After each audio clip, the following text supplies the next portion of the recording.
बिस्मिल्लाहिर्रहमानिर्रहीम। अस्सलाम वालेकुम नाजरीन। हमारे कुछ दोस्त अहबाब का कहना है कि हमारी जानिब से पहले की तरह रोज़ डिफेंस से रिलेटेड वीडियोस अपलोड नहीं की जा रही, तो इसके पीछे की वजह आप लोगों के साथ शेयर करना अब बहुत ज़रूरी हो चुका है, क्योंकि मुझे ऐसा लगता है कि आने वाले वक्त में मुसीबतें मेरे ऊपर अपना शिकंजा और ज़्यादा टाइट करने वाली हैं। मामला कुछ इस तरह है कि मैं इस वक्त मेडिकल प्रॉब्लम से घिर चुका हूँ और तकरीबन हर 2 से 3 दिन बाद मुझे मेडिकल एमरजेंसी फेस करना पड़ती है। और इस वक्त हालात इतने ज़्यादा नाजुक है कि डॉक्टर्स का कहना है कि 99% हमें डेथ के चांसेस नज़र आ रहे हैं। और इन तमाम इश्यूज़ को हमारे एक सब्सक्राइबर, हमारे एक दोस्त अहमद अंसारी बहुत अच्छी तरह जानते हैं, और इन तमाम इश्यूज़ के अंदर जितना उनसे हो सका उन्होंने हमारी मदद की, जिसके लिए हम उनके शुक्रगुजार हैं। मैंने अपना घर बिल्कुल उसी तरह बनाया है जिस तरह के चिड़िया तिनका तिनका चुनकर अपना घर बनाती है, और अब मुझे वो घर तिनकों की तरह बिखरता हुआ नजर आ रहा है। तो आप समझ सकते हैं कि मैं इस वक्त किन हालात से गुजर रहा हूँ। मुझे चैन से सोए हुए भी पता नहीं कितने दिन गुजर चुके हैं, लेकिन फिर भी मैं ये कोशिश करता हूँ कि अहम डिफेंस अपडेट्स आप लोगों के साथ शेयर करता रहूँ। और इन तमाम इश्यूज की वजह से मुझे टाइम बहुत कम मिल पाता है चैनल को देने के लिए, और इस वजह से फिर वॉइस एडिटिंग के अंदर कभी प्रॉब्लम हमें फेस करनी पड़ती है और कभी वीडियो एडिटिंग के अंदर हमें प्रॉब्लम्स फेस करनी पड़ती हैं। खैर, आज हम डिस्कस करने वाले हैं पाकिस्तान के अंदर होने वाले एक दहशतगर्दी के मामले को। सोशल मीडिया पर एक वीडियो वायरल हुई है जिसके अंदर एक दहशतगर्द पता नहीं क्या बकवास करने में लगा हुआ है। उससे पूरे पाकिस्तान का तो दिल दुखा हुआ है, लेकिन हमारा हिमसाया मुल्क उस जलती आग के ऊपर तेल छिड़क रहा है। इस मामले की डिटेल्स आप लोगों के साथ शेयर करने से पहले मैं ये कहना चाहता हूँ कि आज की वीडियो और आने वाली वीडियोस शायद बहुत ज्यादा तल्ख होने वाली हैं। उसकी वजह यह है कि मैं एक जज्बाती सा बंदा हूँ। मैं नफा नुकसान देखे बगैर जो सच होता है वो आप लोगों के साथ शेयर करता हूँ। और आप लोगों ने ये देखा होगा कि जहाँ पर हमारा अपना कोई जर्नैल गलत होता है या हमारा कोई सियासी लीडर गलत होता है तो मैं डायरेक्ट उसके ऊपर बात करता हूँ। बाकी लोगों की तरह मैं नुकसान के बारे में नहीं सोचता, क्योंकि अगर यहाँ पर मैं नफा नुकसान को लेकर बैठ गया तो मैं आप लोगों तक सच नहीं पहुंचा पाऊंगा। आज की इस वीडियो के अंदर सबसे पहले हम ये देखेंगे कि ये हमला क्यों हुआ, उसके बाद हम ये देखेंगे कि इस हमले के पीछे किसका हाथ था, और फिर मैं आपको बताऊंगा कि कैसे हमारी एक पार्टी के लोग ना जानते हुए भी दुश्मन के आलाकार बन रहे हैं, और कैसे उस पार्टी के नाम के ऊपर भारतीयों की जानिब से जाली अकाउंट्स बनाए गए हैं और वो अकाउंट्स पाकिस्तान के खिलाफ प्रोपोगेंडा कर रहे हैं। सबसे पहली बात तो ये है कि ये जो हमला आवर आया वो अफगानिस्तान से नहीं आया, बल्कि वो पाकिस्तान के अंदर ही छुपकर बैठा हुआ था, और इस बंदे का ताल्लुक अफगान रेफ्यूजीज के साथ है। अब क्योंकि पाकिस्तान के अंदरूनी हालात हद से ज्यादा बिगड़ चुके हैं, उन हालात को और ज्यादा बिगाड़ने के लिए इस वक्त हमारा दुश्मन इस तरह के काम पाकिस्तान के अंदर करवा रहा है। इस हमले के पीछे सीधा सीधा हाथ भारत का है। इस हमले से 2 दिन पहले भारत के कई ट्विटर अकाउंट्स की जानिब से इस हमले की पेशीनगोई की गई, और इन्हीं बंदों के दरमियान एक बंदा बाबा बनारस नामी भी मौजूद है। इस बंदे के अकाउंट को अगर हम चेक करें तो हमें ये पता चलता है कि शायद इस बंदे को ABC भी पूरी लिखनी ना आती हो, लेकिन ये बंदा मोदी हुकूमत का आलाकार है। मोदी हुकूमत व्हाट्सएप ग्रुप्स के अंदर जो न्यूज इन लोगों के साथ शेयर करती है इसको कॉपी पेस्ट कर देते हैं ट्विटर के ऊपर। इस बंदे की जानिब से और कई ट्विटर अकाउंट्स की जानिब से इस हमले की पहले से ही पेशीनगोई की गई। इससे हमें यह पता चलता है कि इस हमले के पीछे भारत है। उसके अलावा जो सबूत अभी तक निकलकर सामने आए हैं वो भी यही बता रहे हैं कि इस हमले के पीछे भारत का हाथ है। अब अपने दुश्मन के साथ हमने किस तरह निपटना है उसके बारे में तो मैं आपको बताता हूँ। उससे पहले मैं आपको ये बताऊंगा कि इस हमले का असल कसूरवार कौन है। देखें, जब भी कोई ऐसा हमला होता तो हम उसका सारा मलबा उठाकर अपने इंटेलिजेंस जराये के ऊपर डाल देते हैं, जबकि हकीकत यह है कि इंटेलिजेंस इदारे हमें पहले से ही रिपोर्ट्स प्रोवाइड कर देते हैं, लेकिन अक्सर ऐसे मामलात उनकी नजरों से ओझल रहते हैं। इसको हम सिक्योरिटी ब्रीच भी कह सकते हैं, लेकिन ये नहीं है कि आप सारा का सारा मामला उठाकर अपनी इंटेलिजेंस जराये के ऊपर डाल दें। हमारी इंटेलिजेंस, हमारी अफवाह का काम है हमारी सरहदों की निगरानी करना। हमारे मुल्क के अंदरूनी हालात के जिम्मेदार हैं हमारी पुलिस, क्योंकि पुलिस का ये काम है कि वो मुल्क के अंदर अमनो अमान को कायम रखे। लेकिन हमारे पुलिस वाले इस वक्त क्या करें आप तमाम लोगों के सामने है। हमारी पुलिस का इस वक्त ये हाल हो चुका कि आप अगर इन लोगों को 2000 रुपए देते हैं और किसी इज्जतदार शख्स को अरेस्ट करने के बारे में कहते हैं तो ये लोग बगैर सोचे समझे जाकर उस बंदे को अरेस्ट कर लेते हैं। रिश्वत खा खाकर इन लोगों की तोंदें बाहर निकली हुई हैं, और इनकी तोंदों को देखकर ऐसा लगता है कि शायद इनके पेट के अंदर 3-3 बच्चे एक वक्त के अंदर ही मौजूद हैं। अब क्योंकि इनकी तोंदें बाहर निकली हुई हैं तो उस तोंद को बैलेंस भी तो करना है, और इसको बैलेंस करने के लिए इन लोगों की तशरीफें भी बाहर निकली होती हैं, और उसके ऊपर भी इतनी जगह होती है कि एक आम इंसान उस तशरीफ के ऊपर आसानी के साथ बैठ सकता है। ये लोग अमनो अमान कायम रखने के अलावा बाकी तमाम काम पाकिस्तान के अंदर सरअंजाम देते हैं। अब हम बात कर लेते हैं कि इतना बड़ा सिक्योरिटी फेलियर कैसे हुआ। अक्सर लोगों का ये कहना है कि हमारी इंटेलिजेंस एजेंसीज इस वक्त सियासत के ऊपर अपना सारा फोकस किए हुए हैं। जब उन लोगों की सियासत से जान छूटेगी तो उसी वक्त वो बकिया मुल्क के हालात के ऊपर अपनी नजर डालेंगे। अब इसके पीछे कितनी हकीकत है इस बारे में मैं नहीं जानता,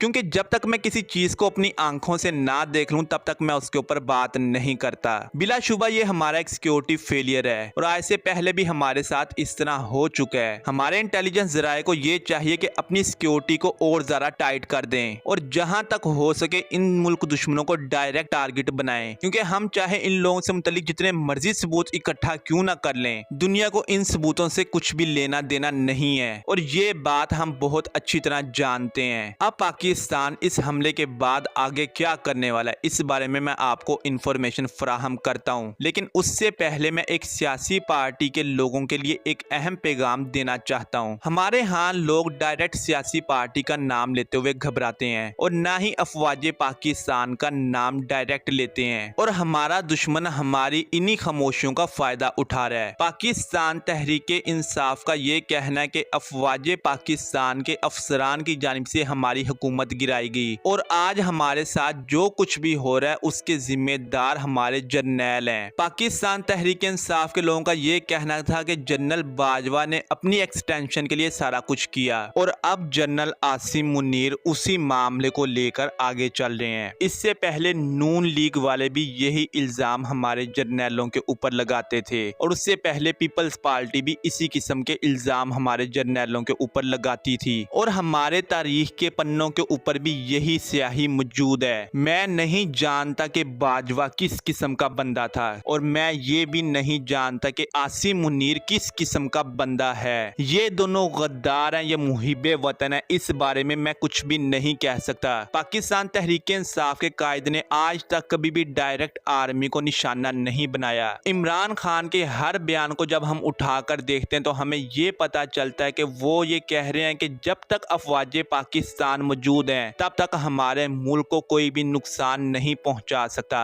अल्लाह के बाद हमारे मुल्क की हिफाजत अफवाज पाकिस्तान के ऊपर है। मैं नहीं जानता कि मेरी इस वीडियो को सुनने वाले कितने लोगों का ताल्लुक पाकिस्तान तहरीक इंसाफ से है, या कितने लोगों का ताल्लुक बकिया पार्टी से है। जिस सियासी लीडर ने जो बात कही है हू बहू मैं उनके अल्फाज आप लोगों के साथ शेयर कर रहा हूँ। आज से कुछ दिन पहले एक बंदा वीडियो अपलोड करता है सोशल मीडिया पर, और वो ये कहता है कि भाई इमरान खान को आपने घड़ी के नाम के ऊपर अरेस्ट किया हुआ है। ये मेरे हाथ में राडो मौजूद है, मैं ये भेज रहा हूँ आप लोगों को, आप ये राडो ले लें और इमरान खान को छोड़ दें। तहरीक इंसाफ के अकाउंट्स की जानिब से इस वीडियो को रीट्वीट किया गया। ये मैं बात कर रहा हूँ चंद अकाउंट्स की। वो बंदा कौन है? वो बंदा पाकिस्तान का कट्टर दुश्मन है, और आपका दुश्मन हमेशा आपके इन मामलात को उठाकर फायदा हासिल करता है। ये आप तमाम लोग कैसे भूल गए? ये जो जनरल मुबीन है इसका ये कहना है कि हमें पाकिस्तान की फौज को मारते हुए इसराइलियों को मारने से ज्यादा मजा आएगा। ये इसके अपने अल्फाज हैं। तो जब ये बंदा ये कह रहा है तो आप मुझे ये बताएं कि ये पाकिस्तान के साथ मुखलिस हो सकता है? बिलाशुबा पाकिस्तान तहरीक इंसाफ के अकाउंट्स की जानिब से इस मामले को लेकर तरदीद की गई, और ये कहा गया कि आप हमारे अंदरूनी मामलात के अंदर इंटरफेयर ना करें, आप अपने मुल्क के हालात को ठीक करें। सबसे पहली बात तो ये कि अफगान तालिबान कहते हैं कि